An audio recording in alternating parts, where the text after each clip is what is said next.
Afterward he found Lord Tywin's dagger on the bedside table and shoved it through his belt.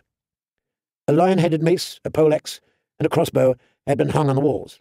The poleaxe would be clumsy to wield inside a castle, and the mace was too high to reach, but a large wood and iron chest had been placed against the wall directly under the crossbow. He climbed up, pulled down the bow and a leather quiver, packed with quarrels, jammed a foot into the stirrup, and pushed down until the bowstring cocked. Then he slipped a bolt into the notch. Jaime had lectured him more than once on the drawbacks of crossbows. If Lum and Lester emerged from wherever they were talking, he'd never have time to reload, but at least he'd take one down to hell with him. Lum, if he had a choice.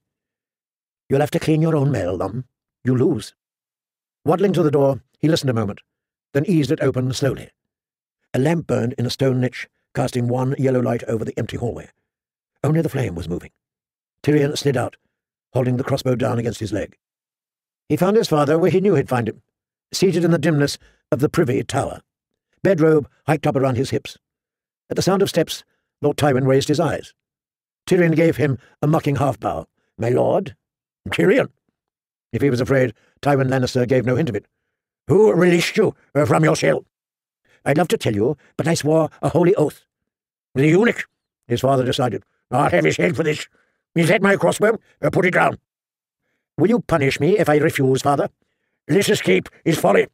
You are not to be killed, if that is what you fear. It's still my intent to send you to the wall, but I could not do it without Lord Tyrell's consent.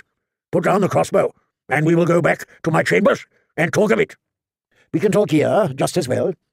Perhaps I don't choose to go to the wall, father. It's bloody cold up there, and I believe I've had enough coldness from you.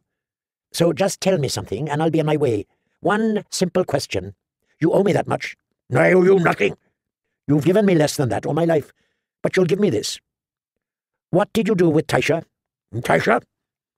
He does not even remember her name. "The girl I married." "Oh, yes, with your first whore." Tyrion took aim at his father's chest. "The next time you say that word, I'll kill you." "You do not have the courage." "Shall we find out? It's a short word, and it seems to come so easily to your lips." Tyrion gestured impatiently with a bow. "Tysha, what did you do with her after my little lesson?" "I don't recall."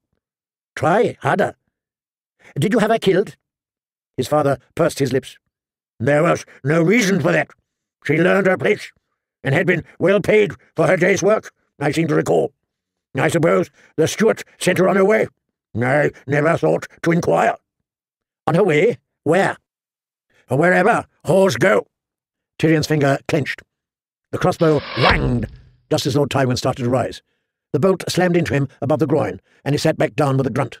The quarrel had sunk deep, right to the fletching. Blood seeped out around the shaft, dripping down into his pubic hair and over his bare thighs. "You shot me?" he said incredulously, his eyes glassy with shock. "You always were quick to grasp a situation, my lord," Tyrion said. "That must be why you're the hand of a king." You are no son of mine." "Now, that is where you're wrong, father. Why, I believe I'm you, Writ Small. Do me a kindness now, and die quickly. I have a ship to catch." For once his father did what Tyrion asked him. The proof was the sudden stench, as his bowels loosened in the moment of death. Well, he was in the right place for it, Tyrion thought. But the stink that filled the privy gave ample evidence that the oft-repeated jape about his father was just another lie. Lord Tywin Lannister did not, in the end, shit gold.